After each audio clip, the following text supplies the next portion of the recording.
दोस्तों इस वीडियो में देखेंगे कि OROP-2 जब से सरकार ने लागू की है उसमें इतनी सारी विसंगतियां हैं कि जेसीओ रैंक और हवलदार रैंक को जो पेंशन बढ़ने की बजाय यहाँ कम हुई है, जिससे पूर्व सैनिकों में काफ़ी ज़्यादा रोष है और सभी सैनिक अभी जंतर मंतर पर जुट के सरकार को अपनी मांगे मनवाने के लिए शांतिपूर्वक प्रदर्शन भी कर रहे हैं। और साथ में यहाँ बड़ी बात यह है कि सुप्रीम कोर्ट से भी पूर्व सैनिकों को साथ मिला है। जी हाँ दोस्तों, देखते हैं कि 2024 के चुनाव से पहले सरकार कितनी झुकती है। इसके regarding voice of ex serviceman association के द्वारा प्रधानमंत्री जी को यहाँ एक लेटर भी लिखा गया है। तो देखते हैं इस लेटर में किन किन विसंगतियों के बारे में बताया गया है। जो OROP-2 है पेंशन रिवीजन, उसमें बहुत सारी कमियां हैं, विसंगतियां हैं, एरर्स है, कैलकुलेशन में सही नहीं की गई है, जिससे जेसीओ एंड अदर रैंक जो है, जिसे जेसीओ एंड ऑनर रैंक का तो यहाँ देख सकते हैं आप पेंशन बढ़ने की बजाय कम हुई है, जिसके कारण इन्होंने 11 सूत्री मांगों को लेकर एक लेटर लिखा गया है प्रधानमंत्री को। तो देखते हैं कि इस लेटर में वो कौन सी 11 मांगे हैं जो की गई है। सबसे पहली मांग है 1 रैंक 1 पेंशन 2 में विसंगतियां गलती से नहीं बल्कि रक्षा मंत्रालय में कार्यरत वरिष्ठ सैन्य अधिकारियों की सोची समझी साजिश है। सेना के वरिष्ठ अधिकारी जेसीओ और जवानों की 90% यानी 95% संख्या का प्रतिनिधित्व करते हैं, तो इसकी जिम्मेदारी बनती है कि जेसीओ और जवानों को सही वेतन और पेंशन मिले। जेसीओ और जवानों के साथ अन्य सभी प्रकार के भत्ते में कोई भेदभाव न हो। तो आप देख सकते हैं यहाँ सीधा सीधा जो रक्षा मंत्रालय में बैठे जो अधिकारी है उन पे इल्ज़ाम लगाया गया है कि उन्होंने इसकी कैलकुलेशन में गलती नहीं बल्कि ये जानबूझ के जेसीओ जो ऑनर रैंक है उनको और अदर रैंक को भी यहाँ पेंशन बढ़ोतरी का बेनिफिट नहीं दिया है। अगली मांग आप देख सकते हैं, एक ही जगह पर काम करने पर अफसर और जवान को MSP में भेदभाव क्यों? इस तरह का भेदभाव अन्य जगह पर भी है। तो उनका कहना है कि जब अफसर और जवान एक ही जगह काम करते हैं, एक ही वर्किंग एनवायरनमेंट में काम करते हैं, हार्डशिप एक जैसी है बल्कि जवान की हार्डशिप ज़्यादा होती है, तो उसमें मिलिट्री सर्विस पे में भेदभाव क्यों? आपको बता दें कि जवान की मिलिट्री सर्विस पे 7वें वेतन आयोग के अनुसार 5,200 रुपये हैं, तो वहीं अफसर की मिलिट्री सर्विस पे 15,000 रुपये हैं। तीसरी मांग जो की है कि अफसर अंग्रेजों की मानसिकता वाली गुलामी से बाहर आने को तैयार नहीं है। वैसे तो अपने आप को IAS के बराबर समझते हैं, लेकिन उनका काम करने का तरीका कभी नहीं अपनाया। यानी अफसर जो सेना के हैं वो अपने आप को IAS के बराबर समझते हैं, पर जो उनके IAS का काम करने का तरीका है वो उन्होंने कभी नहीं अपनाया। उदाहरण के तौर पर इन्होंने कहा कि एक जिला कलेक्टर को ही देखिए, दिन भर में कई मीटिंग अटेंड करता है और जनता से भी मिलने के लिए समय निकालता है, उनकी समस्या सुनता है और हल निकालता है, जबकि सैन्य अफसरों को सुनने की आदत नहीं है। ये जो समझते हैं कह रहे हैं वही सही है। यानी सैन्य अफसरों को जो जवानों की समस्याएं सुनने का समय नहीं है, और सुन भी ली समस्या तो जो अफसर कहेगा वही होगा। जवानों की मांगों पे यहाँ कोई क्रियान्वयन नहीं होता, ऐसा यहाँ बताया गया है तीसरी मांग के रूप में। और चौथी मांग जो की है इस लेटर में वो है ये अधिकारी IAS कैडर के समकक्ष सचिव, उप सचिव, सहायक सचिव, संयुक्त सचिव आदि के समकक्ष करने के लिए उनके बराबर वेतन पाने की कोशिश करते हैं और सफल भी हो गए। क्या सैन्य अफसरों की जिम्मेदारी नहीं कि JCO second class gazetted officer है, उनको सिविल के सेकंड क्लास गेजेटेड ऑफिसर के बराबर वेतन और पेंशन मिल रही है या नहीं? इसके लिए जिम्मेदार कौन है? तो इन्होंने बताया कि जो ऊपर के ऑफिसर होते हैं वो अपनी जो पेमेंट है वो तो सिविल के जो समकक्ष रैंक है उनके बराबर पा लेते हैं, उसी हिसाब से प्रोजेक्ट करते हैं, जबकि जेसीओ जो खुद सेकंड क्लास गेजेटेड ऑफिसर है उनकी पेमेंट सिविल के जो सेकंड क्लास गेजेटेड ऑफिसर है उनके बराबर नहीं है। इसके लिए जिम्मेदार कौन है? उन्होंने बताया कि ये ऊपर के अधिकारी है, क्योंकि ये इस बात को अच्छी तरह से प्रोजेक्ट नहीं करते सरकार के सामने, जिसके कारण जेसीओ एंड अदर रैंक एवं ऑनररी रैंक की पेंशन यहाँ काफ़ी कम बढ़ी है।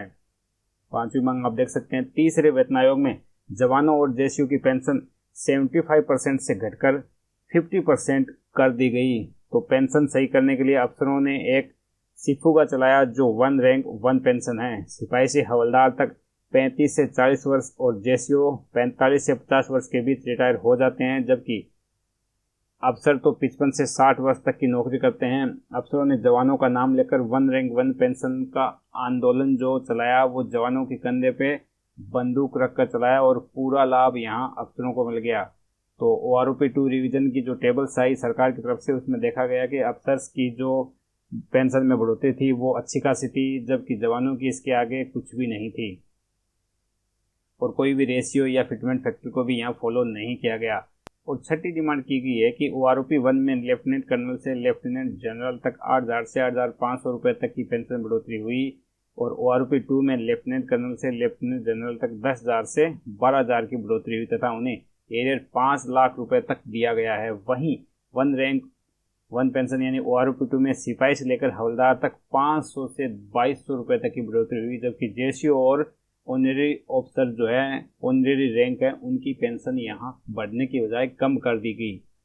तो आप देख सकते हैं किस तरह का न्याय है। ऐसा कौन सा फॉर्मूला लगाया गया है कि यहाँ ऑफिसर की रैंक के जो अधिकारी है उनको तो 10,000 से 12,000 रुपये तक की बढ़ोतरी हो रही है और जवानों को मात्र 500 रुपये से 2,000 रुपये, और जेसीओ एंड अदर रैंक के लिए, ऑनरेरी रैंक के लिए यहाँ पेंशन बढ़ने की बजाय कम कर दी गई। तो सरकार से यहाँ सवाल भी पूछा गया है।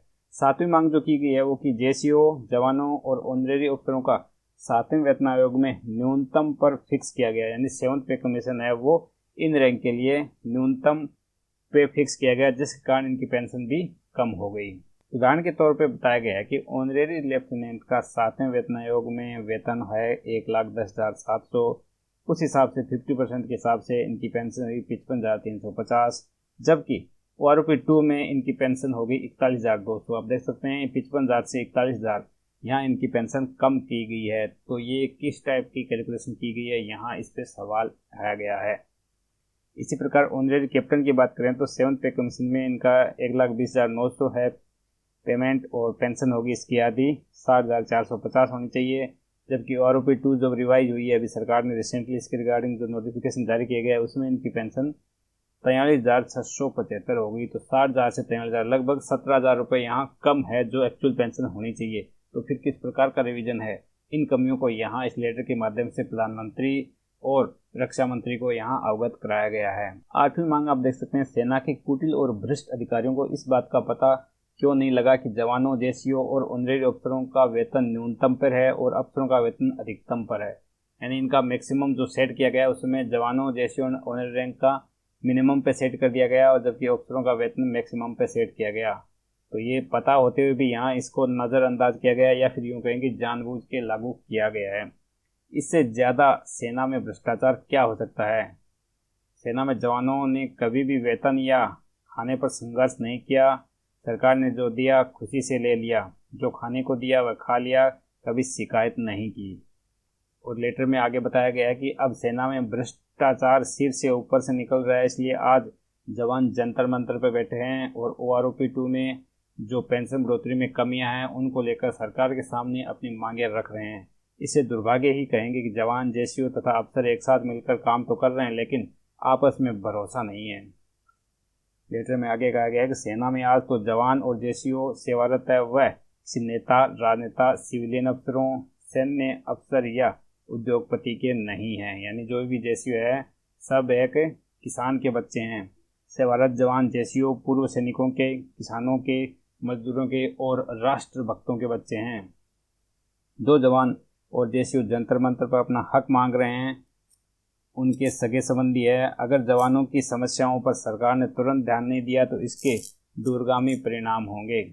देश के जवान, देश के रक्षक आज जंतर मंतर पर अपना हक मांग रहे हैं। इससे ज़्यादा शर्मनाक बात और दुखद देश के लिए क्या हो सकता है। आप देख सकते हैं लेटर में काफ़ी सारी बातों पे प्रधानमंत्री का ध्यान यहाँ खींचने की कोशिश की गई है। और 9वीं मांग लेटर में की गई है, सैन्य अफसर अधिकतर समय अपनी सुख सुविधाओं को पूरा करने में ही खत्म कर देते हैं। इनके पास जवानों और जेसीओ के बारे में सोचने के लिए समय ही कहाँ है। इनको अनैतिक काम कराने के लिए भी शर्म नहीं आती। एक जवान कुत्ता को घुमा रहा है, दूसरा जवान बीवी को छोड़ने जा रहा है, तीसरा जवान बच्चों को लेने जा रहा है या छोड़ने जा रहा है, कोई चौथा जवान और कुछ काम कर रहा है। इन कामों के लिए मना करने पर कितने ही जवानों को झूठे केसों में फंसाकर सजा मिल चुकी है और कई जवान इन सजाओं को काटकर सेना से बाहर भी आ चुके हैं। और 10वीं मांग या फिर जो पॉइंट रखा है वो कहा गया है कि अगर सरकार भ्रष्टाचार खत्म करने के लिए प्रतिबद्ध है तो सीबीआई और ईडी को भी किसी भी यूनिट में बिना किसी मंजूरी के छापा मारने और जांच करने का अधिकार दिए जाएं। यहाँ दोनों एजेंसियां इतना सच सामने रख देंगी कि आपको यकीन नहीं होगा। सेना देश के हित के लिए तैयार है, देश के हितों से ऊपर नहीं है। अगर देश में किसी भी विभाग में सीबीआई और ईडी की कार्रवाई कर सकते हैं तो सेना के मुख्यालय और यूनिट्स में क्यों नहीं। आगे लिखा है कि सरकार तुरंत प्रभाव से जवानों और जैशियों से जुड़े सभी कामों के लिए एक अलग से आयोग बनाएं जो सिर्फ इनके बारे में ही काम करें और जिम्मेदार हों। सेना में कोर्ट ऑफ इंक्वायरी सभी शक्तियां जुडिशियल कोर्ट को दी गई है। ऐसा होने से किसी भी निर्दोष जवान या जैशियों को सजा नहीं मिलेगी। यानी जो सेना में कोर्ट ऑफ इंक्वायरी है उसकी सभी शक्तियां जुडिशियल कोर्ट को दी जाए। माननीय रक्षा मंत्री राजनाथ सिंह जी एक वरिष्ठ और सज्जन व्यक्ति है एवं राजनेता है, लेकिन इस मामले में वह कोई भी फैसला लेने में सक्षम नहीं है। और 11वीं और अंतिम मांग इस लेटर में जो उठाई गई है वो है, यदि याचिकाकर्ता के सामने व्यक्ति उच्च पद पर आसीन हो और गंभीर हो तो जवानों के प्रति सहानुभूति रखने वाला हो और कठोर फैसले लेने वाला हो तो कम शब्दों में भी बहुत कुछ कहा जा सकता है। मुझे आशा है और विश्वास है कि जवानों और जैशियों की व्यथा को आप समझेंगे। जवानों और जैशियों में ORP 2 में हुए भेदभाव से भारी आक्रोश है। माननीय प्रधानमंत्री जी, आपसे सविनय निवेदन है कि 1 रैंक 1 पेंशन 2 को रद्द किया जाए और फिर से सही तरीके से नई पेंशन टेबल जारी किया जाए तो इस आक्रोश को शांत किया जा सकता है। ORP 2 में सरकार का फैसला जो भी हो एक समान होना चाहिए, चाहे पेंशन का परसेंटेज बढ़ाया जाए या फिर मल्टीप्लिकेशन फैक्टर। सब के लिए, सब रैंक के लिए, जवान और सब रैंक के लिए सेम मल्टीप्लिकेशन फैक्टर काम में लिया जाए या फिर परसेंटेज। और इसमें आगे इन्होंने लिखा, आपका आज्ञाकारी पूर्व सैनिक president honorary captain Vijendra Singh, voice of ex serviceman association. तो देख सकते हैं ये लेटर में काफ़ी महत्वपूर्ण मुद्दों को यहाँ उठाया गया है और लेटर प्रधानमंत्री जी को एड्रेस किया गया है। साथ में इस लेटर की जो कॉपी है वो 5 अन्य विभागों को भी दी गई है, जिनमें सबसे पहले दी गई है श्री राजनाथ सिंह जो कि डिफेंस मिनिस्टर है, और दूसरी डिफेंस सेक्रेटरी को दी गई है, और तीसरी कॉपी जनरल अनिल चौहान को दी गई है जो CDS है, चीफ ऑफ डिफेंस स्टाफ है, और चौथी कॉपी इसकी भेजी गई है सेक्रेटरी एक्स सर्विसमैन वेलफेयर, और 5वीं कॉपी इसकी भेजी गई है directorate of Indian army veterans. तो आप देख सकते हैं काफ़ी महत्वपूर्ण लेटर और काफ़ी महत्वपूर्ण मांगे हैं। साथ में ही सेना में हो रहे भेदभाव को भी इस लेटर के माध्यम से एड्रेस किया गया है। तो दोस्तों, इसके बारे में आपकी क्या राय है कमेंट बॉक्स में जरूर लिखें। इस वीडियो को ज़्यादा से ज़्यादा अपने दोस्तों के साथ फेसबुक और व्हाट्सएप पर शेयर जरूर करें। मिलते हैं एक नई वीडियो के साथ, तब तक के लिए जय हिंद।